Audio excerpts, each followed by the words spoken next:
राजकुमारी चंद्रकला का खौफ इतना बढ़ गया था कि जब भी वह अपनी सवारी लेकर निकलती, लोग अपने घरों में दुबक जाते और खिड़कियां दरवाजे बंद कर लेते। वह कभी नौजवान पुरुष को देखना पसंद नहीं करती थी। एक दिन चंद्रकला ने अपने सिपाहियों की कुछ टुकड़ी ली और शिकार पर जाने का मन बनाया। चलते चलते वह एक घने जंगल में जा पहुंची। पूरा दिन जंगल में घूमने के बाद भी उसे कोई शिकार नहीं मिला। जैसे जैसे दिन ढल रहा था, उसका गुस्सा और अधिक बढ़ता जा रहा था। एक सिपाही ने चंद्रकला से कहा, यदि आपकी आज्ञा हो तो अब हमें घर चलना चाहिए। परंतु चंद्रकला के पास कोई दूसरा रास्ता भी तो नहीं था। फिर वे खाली हाथ ही जंगल से घर लौटने लगे कि तभी एक गडरिया युवक अपनी 100 भेड़ों के साथ उसी रास्ते से गुजर रहा था। पूरे रास्ते में भेड़ें देखकर एक सिपाही ने गडरिया से कहा, तू अपनी भेड़ों को रास्ते से हटा। घबराए हुए गडरिया ने हाथ जोड़कर कहा, महाराज, यदि दूसरा रास्ता होता तो मैं अपनी भेड़ों को शीघ्र ही हटा लेता, परंतु एक ही रास्ता होने के कारण मैं अपनी भेड़ों को नहीं हटा सकता। यह बात जब चंद्रकला के कानों तक पहुंची तो उसे बहुत गुस्सा आया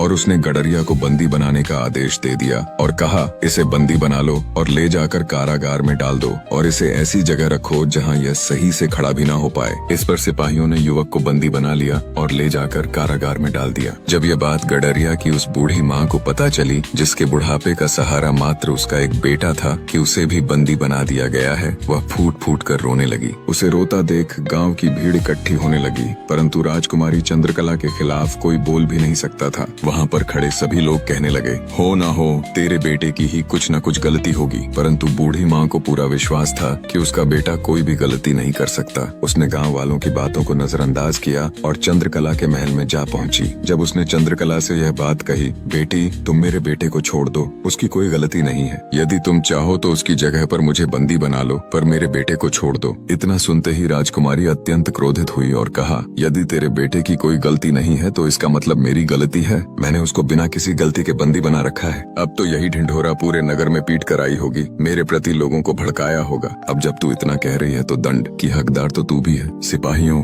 इसे ले जाओ और इसे तब तक कोड़े लगाओ जब तक यह अधमरी ना हो जाए। परंतु उनमें से एक सिपाही समझदार था। उसे उस बूढ़ी महिला पर दया आ गई और उसने उसे मारना उचित नहीं समझा और चुपके से छोड़ दिया। वह तुरंत वहाँ से चल दी और कई दिनों के बाद वह राजा विक्रमादित्य के राज्य में जा पहुंची। जो भी उसके साथ बीती थी वह सब उसने राजा विक्रमादित्य के सामने कह सुनाई। विक्रमादित्य ने कहा, हे माता, आप चिंता न करें, आप यहीं मेरे अतिथि गृह में मेहमान बनकर रहें और मैं जा रहा हूँ आपके बेटे को लेने, और जब तक मैं उसे छुड़ा नहीं लूंगा तब तक मैं भी वापस नहीं आऊंगा। इतना कहकर विक्रमादित्य वहाँ से चल दिए और द्वार पर जाते ही एक दरबारी से कहा, जाओ जाकर अपनी राजकुमारी चंद्रकला से कह दो उससे मिलने राजा विक्रमादित्य आए हैं। दरबारी ने जैसे ही विक्रमादित्य का नाम सुना वह भागा और राजकुमारी से कहा, द्वार पर एक व्यक्ति आया है, वह अपने आप को राजा विक्रमादित्य बता रहा है और वह आपसे मिलना चाहता है। राजकुमारी ने कहा, भला राजा विक्रमादित्य को मुझसे क्या काम पड़ गया? ठीक है, तुम जाओ और उन्हें शीघ्र ही यहाँ लेकर आओ। दरबारी ने आकर विक्रमादित्य से कहा, महाराज, आप जा सकते हैं। जैसे ही राजा विक्रमादित्य महलों के अंदर गए, उन्होंने देखा बहुत सारे लोगों की चीखने चिल्लाने की आवाज आ रही है। वह एकदम स्तब्ध रह गए। थोड़ा आगे जाकर उन्होंने देखा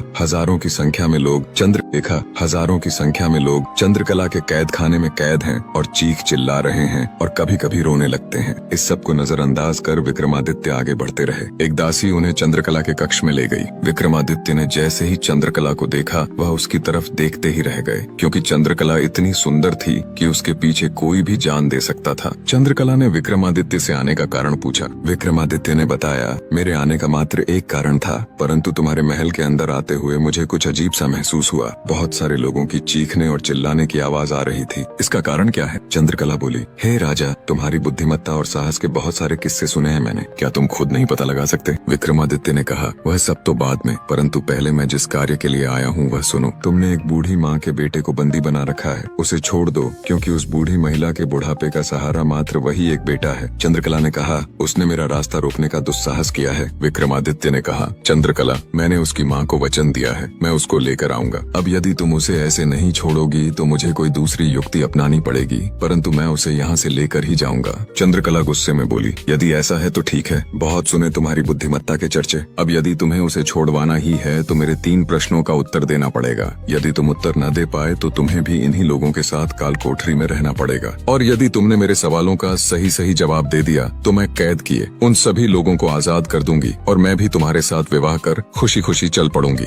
विक्रमादित्य ने मुस्कुराते हुए कहा, तो ठीक है, बताओ क्या हैं वे तुम्हारे 3